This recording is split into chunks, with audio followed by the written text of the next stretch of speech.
Hello, everyone. My name is Melinda Berdanier, and I'm the Grants Coordinator at the South Dakota Humanities Council. And on behalf of our council, I'd like to welcome you to our Festival of Books, and we're so pleased that you've joined us for this virtual 2021 event. We would like to acknowledge first and foremost that this program comes to you from ground which is homeland of the Oceti-Sakowin, the Lakota, Dakota, and Nakota people. The South Dakota Humanities Council honors and appreciates the Indigenous people who have the longest relationship to this place. Before our event gets underway, I'd like to share some housekeeping details. We ask that you keep your microphone muted throughout the event to minimize background noise. If you'd like to ask questions or share comments with today's presenter, please just type them into the chat section on Zoom, which you can open by clicking on the conversation bubble at the bottom of your screen, or in the comments section on Facebook. We'll pass along as many as possible at the end of the session. We encourage you to buy books by our presenting authors at your local independent bookstore. Our official festival booksellers are Books A Million and the Birdcage Bookstore and Mercantile, both in Rapid City. You can also buy direct from authors and publishers. Look for some links that I'll post in the chat. To help us continue to improve the festival, we'd appreciate your filling out an evaluation form. We'll share a link in the chat section on Zoom, and we'll also email you a link to the survey at the conclusion of the festival. Finally, you can help keep the festival free by making a tax-deductible donation to the South Dakota Humanities Council. Just visit our website, sdhumanities.org, and click on the donate button.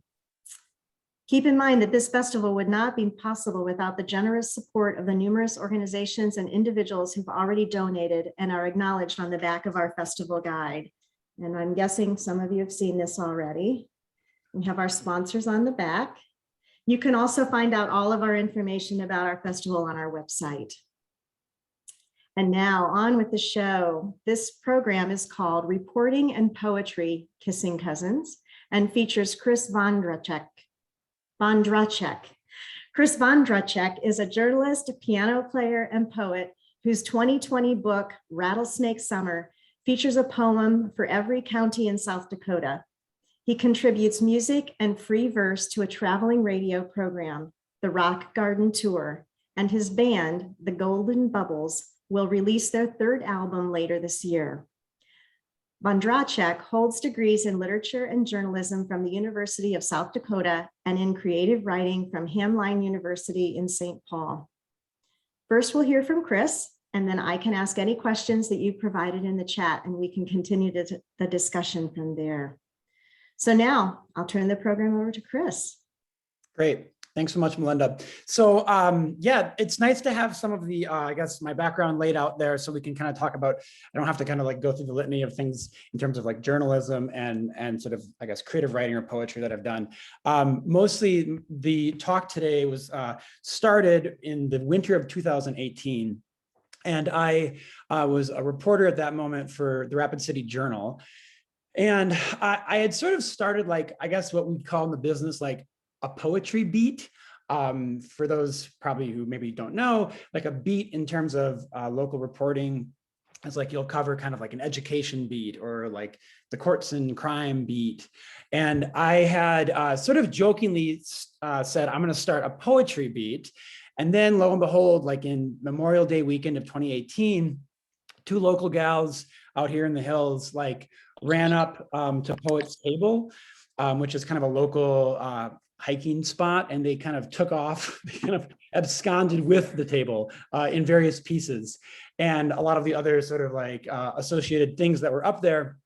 And so I kind of actually covered like what ended up being actually like a criminal prosecution of those gals, but and they settled out. You know, there was no jail time for stealing Poet's Table. But I ended up interviewing for that initial story like Kathleen Norris, formerly a South Dakota writer, as well as Bruce Roseland, the president of South Dakota State Poetry Society, and Christine Stewart, who's South Dakota Poet Laureate. And it was like that. I guess that was the beginning of summer. Oh, Melinda? Oh, never mind. And then that fall rather, Tracy K. Smith, the poet laureate of the US, came and gave a Black Hills visit. And so I got to interview her at a coffee shop, which is fantastic. And then that winter, my editor, Chris Huber, who had kind of, known around the office that I had started this poetry beat and I wrote poetry and had an interest, I would talk, sort of literature there in the morning hours before things really got going. He called me into his office, which is always a scary thing in local news because you're like, is this my last day? And he said, I want you to, it's not a bad day, it's a good day. I want you to write 5 poems beginning on for our Christmas Eve edition. And they would run 5 poems beginning on that day so that it would be less workload for the staff because a lot of the content would be created in advance. But also he thought it'd be kind of like a sort of fun feature. And that he said that the Rapid City Journal, actually, like a lot of newspapers, he used to have, or sort of used to run poetry. So I was kind of gobsmacked. I've never had like a tenure track position where you're, or like an endowed position where you're like, paid money to write poetry. And so he said, yeah, treat it like a real assignment. He said, go out into the hills and find some poems. And so that day, Ryan, our photographer, was headed up to Terry Peak in Lead to do a piece about the opening of the ski hill for the winter. And so I tagged along and asked him to drop me off there in Lead. And I'd always loved the town of Lead. It's a bit of a kind of a time capsule snow globe in some ways. For those who don't know, it's an old gold mining town up right above Deadwood in the Black Hills. And the architecture of the town is like, it's sort of like imagined like, it looks almost more like a kind of West Virginia or sort of coal mining town or some of those villages you'll find around Pittsburgh. There are kind of Victorian homes that are stacked there on the side of the mountain. The downtown, the buildings are all kind of leaning against each other. And so I wanted to explore Lead for the afternoon. I walked into this opera house that was, I think, gifted by the Hearst family back in the day when they ran the mine. As a gift to the citizens of Lead. And they were doing a dress rehearsal for, I think it was called like Cowboy Christmas, like this kind of like seasonal musical variety show. And they were putting up big birch trees on stage. And I thought, oh, this is going to be my poem, right? This kind of like inside outside thing about maybe the natural world and trees. And I came outside and there was a family of 3 who had come out of the hardware store and they had a plastic Christmas tree they were putting in the back of a truck. Of a pickup. And I thought, wow, that's great sort of synergy there. We have more tree imagery. And then I turned and was nearly run over a giant snow truck that was like coming down the hill. It wasn't like a snow plow, but it was one of those trucks, like a dump truck, that the entire back was filled with snow. And I remember the tires had these chains on them and it was making this kind of like almost like horse clop style sound as it came down, kind of almost like what are almost cobblestone streets there on the main drag in Lead. And I thought that could be interesting. Me writing a poem about these, about sort of plowing the streets of Lead during Christmas. So I reached out to the Lead city government. And I didn't want to give it away that I was doing a poem because I felt like that would be too, that would maybe put them on guard. They'd be a little bit suspicious of me. So I just said, I'm working on a piece about snow plowing. I'd love to talk to somebody in Lead. And the good people of Lead said, come up the next afternoon. So Ryan and I drove up and I walked into the garage and there were like 12 burly, kind of like tough looking guys who were all there to meet with the reporter to talk about snow plowing Lead. So they gave me the ins and outs of like I think I'm probably now not getting this stuff accurate, but there's like the sunny side, which is more like Central City where the sun melts the snow more quickly. And then there's sort of the colder side, which is like almost the city proper. And there are some streets that are so steep in Lead that they actually close them during the winter, or they don't plow them at least. And there's kind of like barricaded or reinforced sort of bars at the bottom of some streets for when cars have kind of slid down. So it was really fascinating. And at the end of it, the main guy, a guy named Johnny, said, do you want to go on a ride along? So he then took me for about an hour with Ryan in the backseat as we went through Lead proper, and he gave us kind of a history of the town, and he started talking about his own story and how his mother was a English war bride, and how he had only really left the hills once for the service. And it was the same with a brother of his. He came from a big family, and one of his brothers had gone off to Vietnam. And he said he fought in Vietnam, and he said he avoided all the bullets. And then he came home, went to Sturgis 2 weeks later, and he put the bike down, given the expression of like he, was killed in a motorcycle accident. And I thought that would be, that to me was, we had kind of hit our poem there. We had now poetic content. And driving back down to Rapid that day, Ryan, the photographer, asked me, do you think you have everything you need now for your poem? Like you would for a normal news story. Have you interviewed everybody? Do you have all the facts? And I said to Ryan, I said, man, actually, I've got way too much. I have like way too much for a poem. I have a good article, but I have too much detail in some ways for a poem. And I think that's because poems to me work sort of inductively, like it's a door slamming, or it is, kind of like a climactic text message from a former romantic partner or something, right? That is where a poem grows from. Versus journalism, it's like an assemblage of facts. It's like an ecosystem of information from which you distill down sort of this like narrative of your own crafting. And I vividly remember that next morning or a few mornings, I was in the Caribou down there in Rapid, and I was trying to work on a poem about lead, and I physically wanted to sort of with my forearm shove away like all of my notes that I had spread out about that trip that I had taken with Johnny and with the interview, because again, I just felt like there was too much information. And so it's from that moment forward that I've started thinking a lot about sort of poetry and journalism and where one starts and where one ends. And kind of the birth of this talk kind of came from. And I want to be careful too, that like, there was once a mentor of mine when I was teaching at St. Mary's University in Winona, who said that she had submitted a paper and that was comparing two writers, and that the feedback she received was like, all you've done is you've pointed out that there are frying pans and there are moons, like, and they're both circular, right? There's not like, what can we do with this information? And so I don't want to just simply say, hey, poetry and journalism are two forms of writing, and like, shocking surprise, there are similarities and there are differences.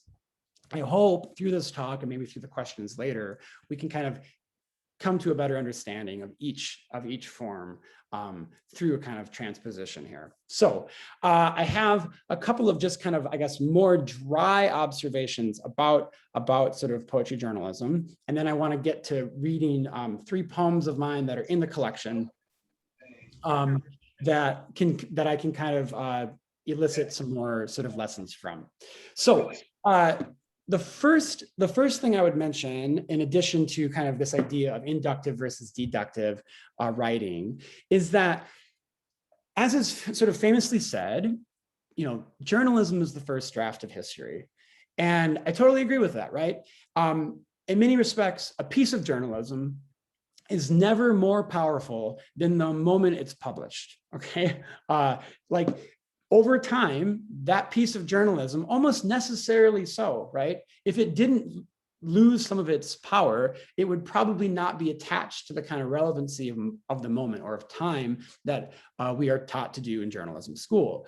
By Sunday, I don't really care what the weather report was on Friday, right? You want to know about the most recent city council meeting, probably not the city council meeting from 2 years ago. And those of us who particularly work in the journalism industry now and know about how getting things out on social media and getting things up fast so you can compete with TV or blah, blah, blah, like, time is really important. And so I think in terms of that style of writing, it's almost converse or inverse rather to how literary writing or poetic writing works. A poem can sit in your desk for weeks. A book can sit on the shelf for years, for decades, and you can pull that book off and read that poem, and that poem will be as relevant, maybe even more relevant, maybe more powerful than the moment it was published decades earlier. And that is again, we can all find ways to kind of break down those categories. There are works of journalism that have sort of stood the test of time. I remember reading when I was here in Rapid City working, I remember reading All the President's Men, right? And there are some poems that are definitely of the moment as well. But I think that in general, I'm speaking this kind of categorically here, these two forms have sort of like opposite kinds of directions in terms of sort of influence. The other, I guess, comparison is, or similarity rather, is that they both look a lot alike, right? Like when you're writing a journalistic column, you think of like the New York Times, the Gray Old Lady, blah, blah, blah. Like they are narrow, thin columns with kind of short paragraphs, right? They kind of look a lot like poems from a distance, in which you're pushing all of the meaning of the poem to the edge. You have big wide margins and you have stanzas, not in every poem, obviously, but that attention to just like the physical form of both journalism and poetry on the page has always, I think, spoken to me as well. And of course, I think lastly, what I want to say is that there are examples of like, I guess, poetic technique that shows up in journalism. Similarly, there are examples of where there are sort of poets using journalistic technique. The first, in terms of sort of, journalists using the tools of a poet, and by tools of a poet, we can talk about like image, metaphor, assonance, rhythm, alliteration, right? All those kinds of literary devices, parallel structure, et cetera.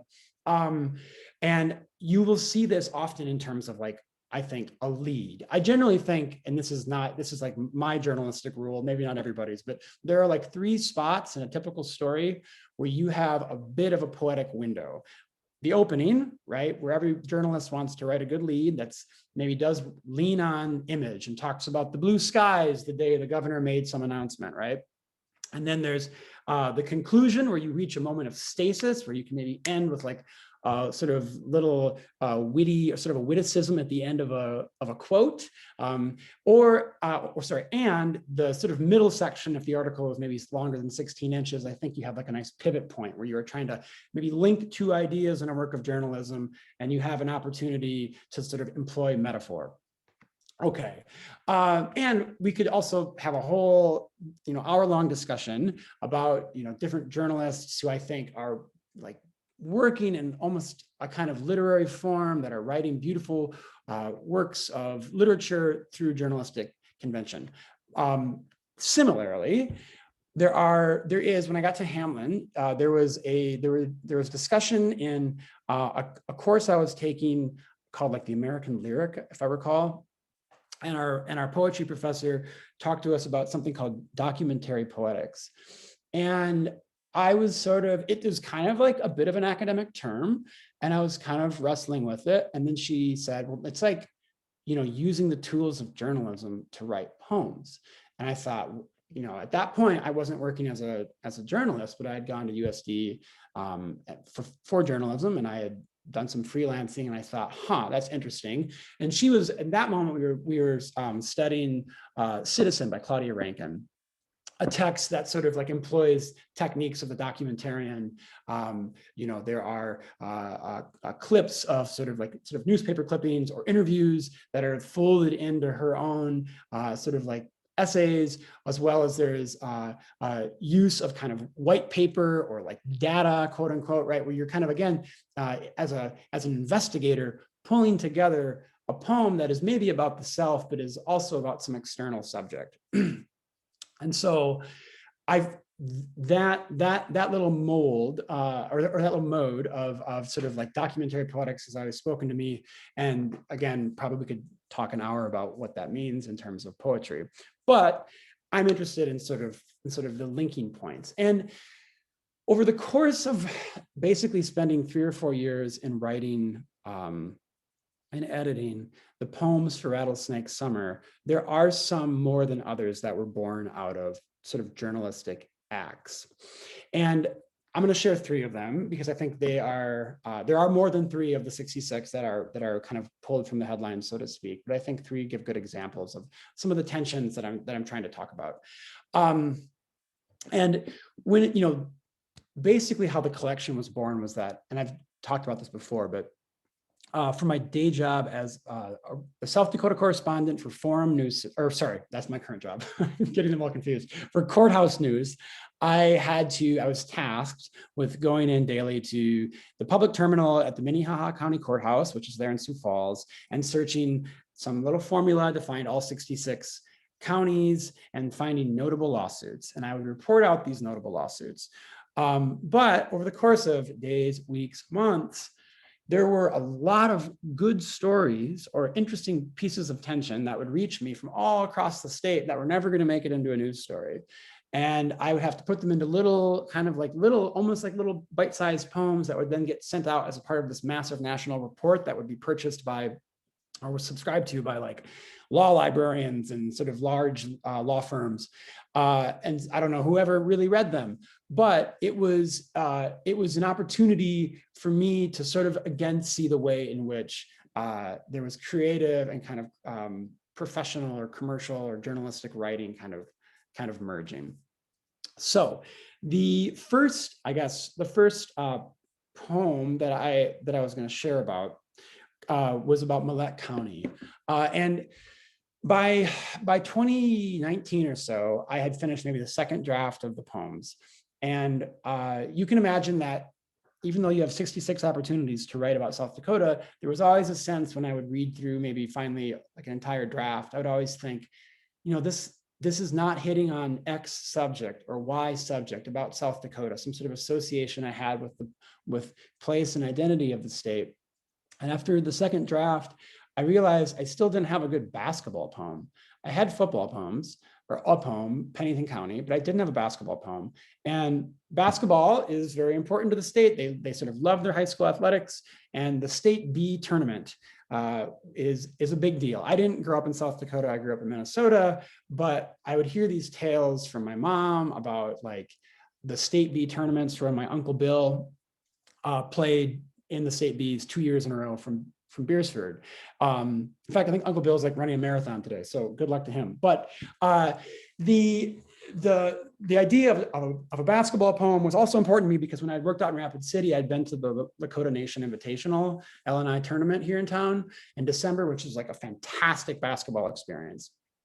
And the time I went, Bill Russell was there, and there are all these fantastic games, and it's more than just basketball, right? There's all these kind of events that are associated with it. In fact, there's also like a poetry, or like I think there was a poetry slam that I also covered for the Journal as part of my poetry beat. Nonetheless, what I did was to get a poetry or to get a basketball poem, I went to like the South Dakota State High School League website that lists maybe, or some associated website that lists like the final scores of the state B tournament games, of the championship games rather, going back like decades. And I was looking for a close game. And I found a game in 1955 that was like, 54 to 53 or something like that, between White River and Hayti. And I needed a good Millette County poem. I wasn't really happy with my Millette County poem, which is White River at that point. And I knew a little bit about White River. I had traveled to the county to kind of work up a poem. And so I knew some of the places, and I had a student who was kind of like a famous basketball player from White River when I was teaching at USD as a grad student. He was in my comp class, this guy named Louis Krogman, who was like a famous basketball player out there. And I then played for USD. And so I had a little bit of kind of institutional knowledge, a little bit about White River. And then I found this article, and when I found the score, then I punched in some kind of, Boolean operators and some search terms through an archive that I use called newspapers.com, which is like, I think I'd pay like, I don't know, a few $10 a month or something for it, but it's been really helpful throughout this project. And like right away, I found the White River Hayti write-up for that game in both like the Associated Press, the Huron Plainsman, the Rapid City Journal, and then the Argus Leader. And the Argus Leader story said that this player named Gib Burnett had flipped in the ball with like seconds to go, kind of to put White River ahead of Haytide. And I thought, man, that's my poem, right? So given some of that institutional knowledge, I had a little bit of White River, about some of the way the game was described. I wrote up a poem based upon this historic person who actually lived, named Gib Burnett, and wrote a poem. And then I shared this verb, flipped, which I thought was just beautiful. I shared this on Facebook. And because it's South Dakota and kind of everybody knows everybody, some people liked it. And then this gal named Rochelle, who's a friend of my wife, Carrie, and mine, and me, she liked it. And she said on the comments on Facebook, she's like, I think that's like my uncle or like my great uncle. Like he's related to me, this Gib. And I thought, oh boy, that's interesting. There are historic people, real people who show up in my poetry collection, even though the publisher wanted to put a little thing in the front that said like, this is all fiction, right? Like they had been born out of, I think when there are lawsuits involved, I've changed names, that sort of thing. Or I don't use names, but like for the most part, there are real people in these poems. And I thought in the interest and the spirit of my piece of this collection, I should try to find out more information about this Gib. And so chatted with Rochelle, eventually got a poem to a place where I liked it, sent it to her. She shared it with her family. And she came back to me and she was like, oh yeah, so yeah, family likes the poem, but there are two things. She said, one, there's a part of the story that I wouldn't expect you to know, but Gib was Native and his girlfriend at the time was white. And after the state championship game, the girlfriend's family wouldn't let Gib take her to the dance, like the spring formal dance. And she said, that always kind of upset like our family. And I thought, whoa, that also needs to be in the poem. And she said, and the second thing is that she said, Gib had kind of a tough life. He did love horses. And so I had put some horses in there already. And she said, we love that. I also had a detail in there about how he was sitting at a gas station outside of White River, and he was listening to a game, and he tipped his can of Pepsi to a kind of mounted fish on the wall. And she said, the other thing is that would not have been a Pepsi. So I changed some of the details to the poem and sent them back to her. And I'll just read that poem now to give you guys a sense of kind of where I ended up with it. It's called Millette County's Lone Entrant on the 1955 First Team All-State. The Argus said Gib Burnett flipped the ball in with 16 seconds left. The Journal said tipped to beat Haytide in the Huron Arena the first time the championship went into overtime. But those there say he kissed it in. Now, the champ sits at the Gus stop off Highway 83, listening to the radio as Louis Krogman puts in 45 to win the State B. His White River team running Langford out of the gym. The buzz cut, the purple jerseys with white trim, an orange ball finding white net from near horizontal tosses behind the arc that didn't exist before the 1980s. Before the white girl's parents wouldn't allow her going with Gib to the spring formal. It was only a dance. Now, warm March air melts the drizzle off the gutters. The cows court the air with bawling out near the black mouth of the Badlands. Gib will get up soon again, tip his bush light to the fish on the wall, scribble his name on receipt, stuffed wallet into baggy black denim jeans, and head onto the highway, spotting his piebalds near the frozen pond wearing the dark blankets, reminding him of an old joke he just can't remember. So the second lesson that I've learned, if that first poem is an example of where sort of journalistic technique and investigation, I think aided the poem in a positive way. I think in some respects, kind of like in a reverse way, there are times when I think journalistic conventions can get in the way of getting at, I think, a poetic truth, or even like a larger truth. And this is not at all to sort of deconstruct or like take down, some of the old sort of principles of journalism, which I think clearly, for our democracy to work, we want to have, objective journalism, right? And soothsaying and truth telling and all that stuff. But I think the sort of new journalism movement of the latter half of the 20th century was on to something when they talked about kind of subjectivity versus objectivity and tried to find ways to sort of like imbue their journalistic writing with more subjective perspective. For Lincoln County, which shares a border with Sioux Falls, which comprises parts of Sioux Falls, in the spring of 2016, my wife and I attended actually a protest. There was an Islamophobic sort of like speaker making the rounds at these like hotel convention centers or whatever. And this was before I was working as a journalist. So I had no obligations. I had no idea I'd be going back into journalism. I was simply working or I was simply being a citizen. And we attended the protest. And had I been a journalist that day at that protest, I would have probably had access to the actual speaking event, and I would have maybe asked questions of the speaker and asked people why they were attending. But as it was, I was simply a human being standing on like kind of a soggy side of the road where there was rain coming down outside of the hotel leading up to the parking lot. And so in this way, I think I was able, because I was not beholden to some journalistic conventions, dispassionate or having to be both sort of balanced and tell the various sides. And I understand too, there's like ways in which there are internal conversations happening about how journalism can kind of loosen some of those restrictions and be able to call a spade more accurately. But for the protest, I was only kind of there as a human, and then the poem, I was only writing it as a poet. And so I had a certain perspective. I was able, in other words, kind of to choose a side. And this is the poem that resulted from that. It's called The Protest in Lincoln County. A line of people hold signs along a rainy easement. Closed window, black SUVs enter the Hilton Garden Inn. A Muslim woman, purple scarf squaring her face and draping her body, asks me if the spelling on her sign makes sense. Muslims are people. We turn the C to an O.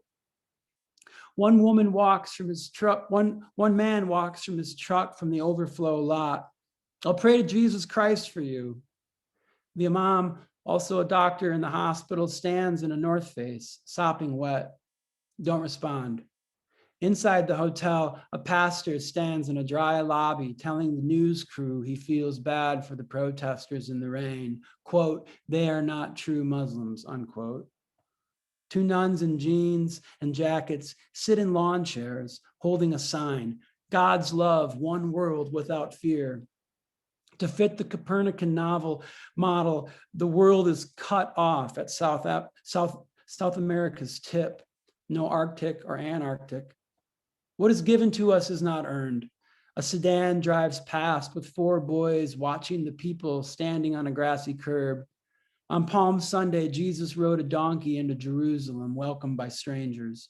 Out in Belvedere, home of the cowboy governor, there is enough space for us.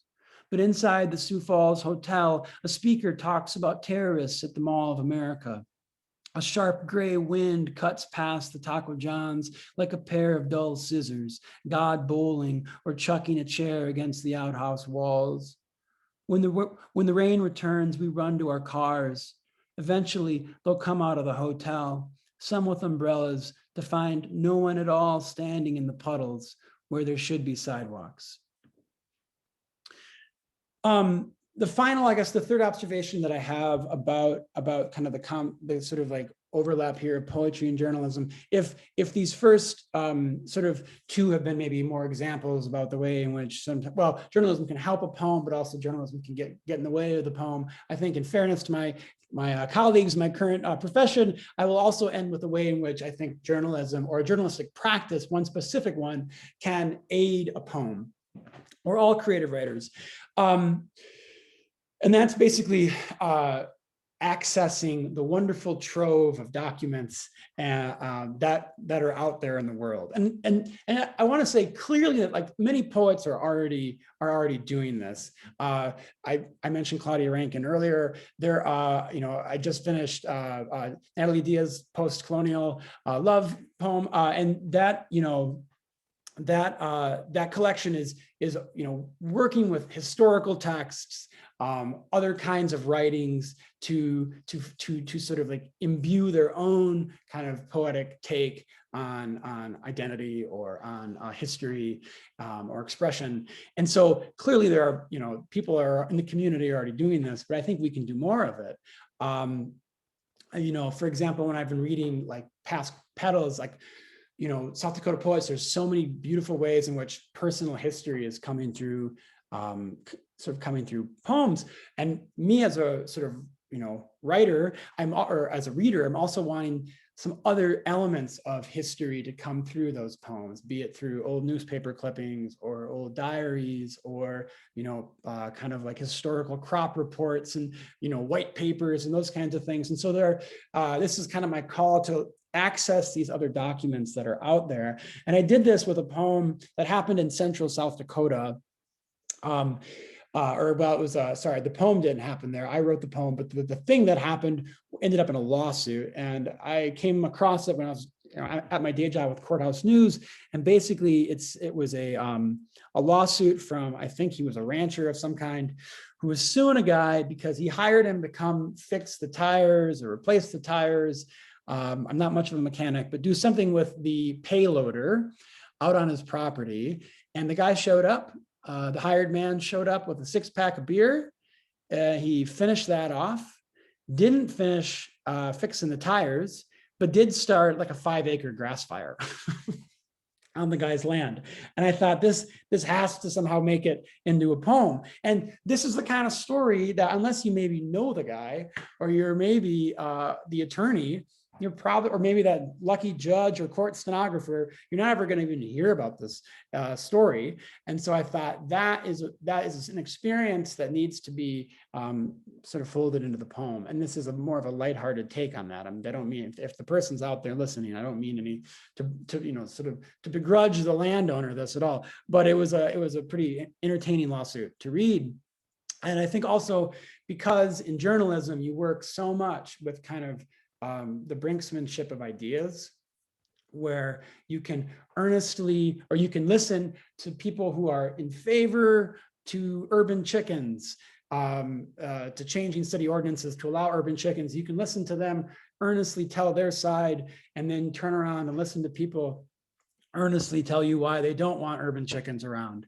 And I think that's a unique position for a journalist to be in. And I think it builds empathy, which I believe is one of the constituent elements of appreciation of literature, or what we get from literature, why we teach literature in college, why we teach literature in high school, younger ages, right? Why we read stories, is to build that empathy. So for my poem for this particular lawsuit, I kind of took the position of the guy who was out there trying to fix the tire. This is called Getting Out of Lyman County. On a day when cottonwoods bloomed, Devin Schoenbeck stopped by the Whistler, grabbed a sixer jerky, and drove out to Gullickson's. Attorneys don't know when or how the fire started. An iron silver in the grass, the electric radio. Devin found the payloader near the draw, opened the first can in hot sun, and went to work, winching up the frame, pulling black tire to his chest, unsteady, steady, another beer, another tire, sweat dripping down flannel, violet buds on beard like bottom translated into burrow, brain sticking out his teeth. How does smoke move? Drizzling up, tongue of fire, lazy and harmless as a cat swinging paw from a sleepy veranda.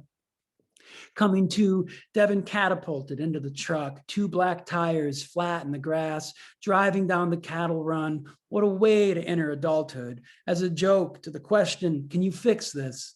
So he had to leave home. Now where does he sit? Maybe Omaha, back to school studying computers, better Orlando.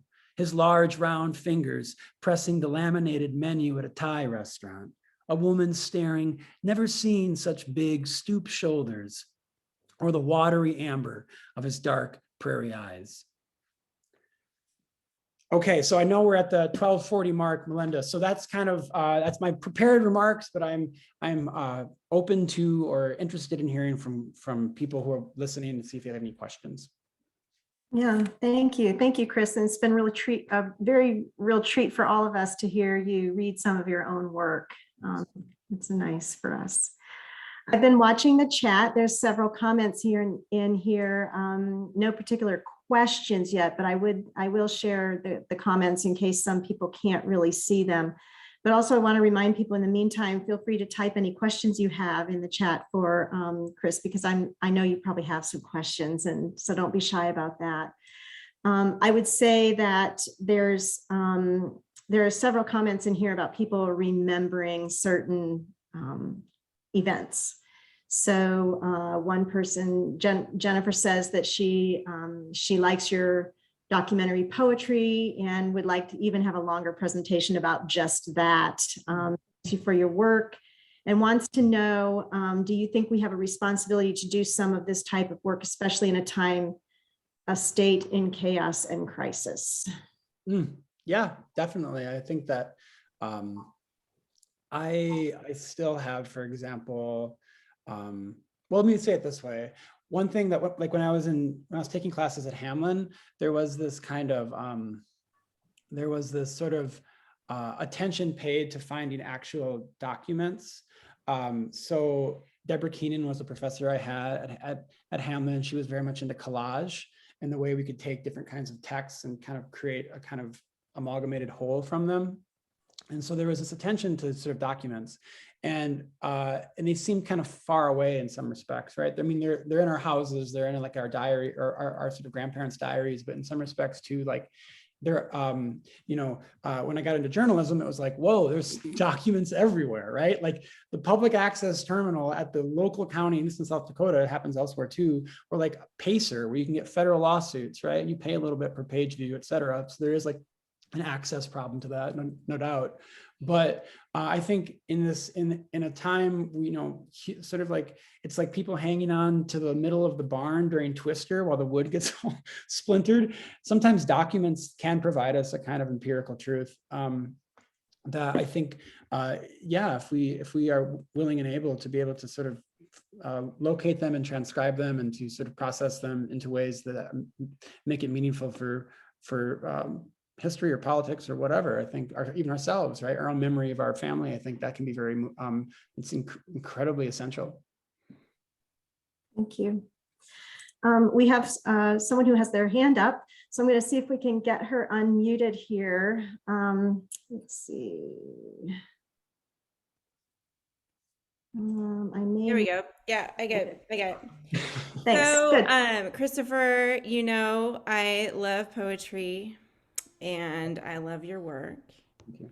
But hearing your talk today, I'm thinking, why don't you write more like literary journalism? Because it's like all of the details and the story you have to leave out of the poem. And that's what we loved hearing today. It wasn't just the poem, but it was like that whole story. And so I think you need to like get with the program Will and do. Okay. commit yourself to some longer prose. Fair enough. Okay, Well, is that a question? yeah. It's just some encouragement because Thank that's you. what I want to read from you next.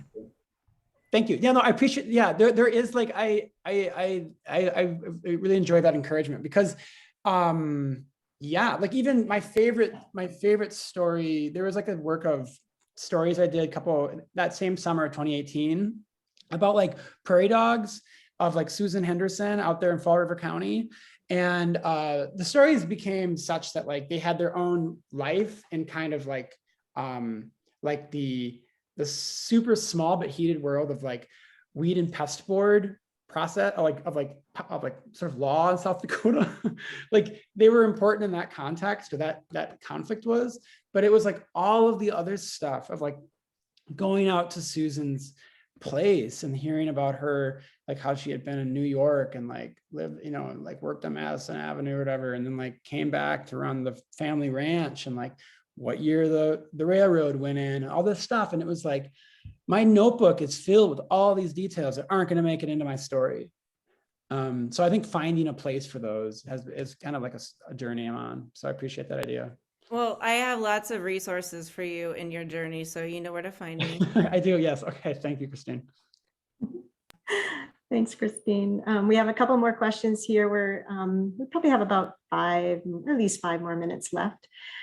These two questions are a little bit similar, so I'll ask them both and then you'll see, I think that they're connected. So the first one comes from Kim. Do you think of yourself primarily as a poet who's also a journalist, or a journalist who writes poems? And the other question is from Gail and says, which style of writing has a greater impact on your work, poetry or journalism? Okay, Connected, but different questions. Yeah, totally. Okay, so definitely the first one is the first one, like poet who is a journalist. And I did start, I came to South Dakota, didn't make I have family in South Dakota, but I came to the USD on a journalism scholarship. And I did journalism there, and I worked for the Volant, and then I ended up in grad school for English and started teaching. And that was where like 2012, 2013 is when I really started writing poetry. And I think that has more informed how I think about even stories. Like, I know that I have more complaints from certain editors when they've read my stuff and they're like, get rid of this poetic detail, like Vondracek, more so than vice versa, where in the poetry world, people are like, oh, we don't like hearing about these, like, historical accounts of life on the prairie. So I think, yeah, to me, I am first and foremost a creative writer, a poet who has like a day job as a reporter.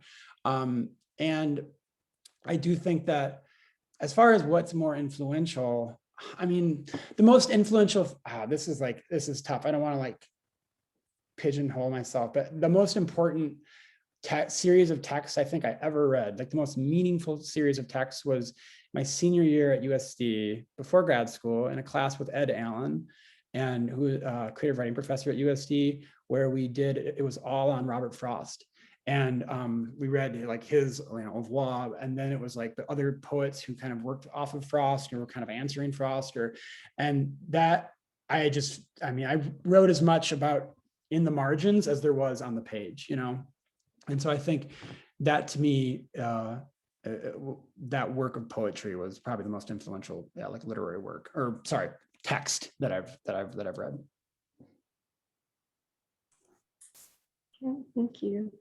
I'm keeping an eye out to see if anybody else raises their hand with the reactions button, but we have another comment, comes from Jenny. She says, I love the Fall River County poem. All I needed to read was the title, and it evoked all the emotions from that time for everyone who lived through it. Yeah, no, that was for those who don't know, it was a fight. Basically, Susan Henderson had some burrowing owls on her land, and she had a neighbor who said that she had prairie dogs as well. And the state laws are such that if someone complains about your prairie dogs, the state can come in, the county can come in, the state can come in and use like a toxin to throw down the prairie dog holes to get rid of the prairie dogs, to kill them. And Susan was concerned about the burrowing owls that are a protected bird species that fly to the southern Black Hills for a few months in the summer. And it was also at the same time as this fight was happening, like the then federal administration was like re-articulating some understandings of the Federal Migratory Bird Treaty Act, which itself you could do a series of poems just on that. And it was very, very fascinating to see what was happening play out in this beautiful but remote place of South Dakota, and ways in which I was interviewing people who were like people in DC and New York who were like, what happens in this county courthouse is really going to matter for like, what the precedent is going to be set. And so what happened was, though, that Susan called me up and said her attorney, eventually the county decided to not go forward with their enforcement action. And Susan called me up and said her attorney had told her there were enough articles printed, there was enough paper printed to sink a battleship. Which I was like, that's a beautiful expression. But so there's vitality and reward in journalism as well. And there was a poetic side to that story, and there was also like, I think, a political journalistic side of that story too. So it was fun to be in both rivers there. Well, I don't see any other questions. So I think maybe, we're at about almost 10 till, unless somebody slips another question in here. I guess we're sort of getting to the end. I guess I'd like to just say on behalf of the South Dakota Humanities Council, we'd like to thank you, Chris, for sharing your experience, and for everyone who's joined us on Zoom or Facebook attending our events. We hope that you can enjoy other presentations as your schedule allows, and don't forget to visit our website, sdbookfestival.com/virtual, for more programming. So, Chris, do you have any final? Oh, wait, one more comment here. From Rita, can you share the title of that poem? I wish I could. It's a long title. I think it's something about it's a very long title about Susan Henderson. Something about saying that there weren't prairie, the county weed, Fall River County Weed and Pest Board says there's an infestation of prairie dogs on Susan Henderson's land or something like that. So it's, yeah. Okay. I wish I could remember it, but hopefully they'll find that one. So, yeah. Okay. Yeah. Well, before we leave each other, do you have any final remarks that you'd like to make before we all? No, I think this kind of sums it up. I think my goal is just, if you're a journalist, I think look to find ways to stay around town after maybe you cover like the news event, go to the diner, or, do takeout if it's COVID times, but talk to people to get a sense of place or identity, to help and sort of like finish the story. And I think similarly, for journalists, there are sort of all these public documents out there and public texts that are at our disposal too, as writers to sort of utilize. Great, thank you. It's been great sharing this time with you this morning, Chris. Thanks, everybody. Yeah, thank you so much. All right, I hope everybody has a great day. Keep with us and see some more presenters then. Thank you. Okay, bye-bye.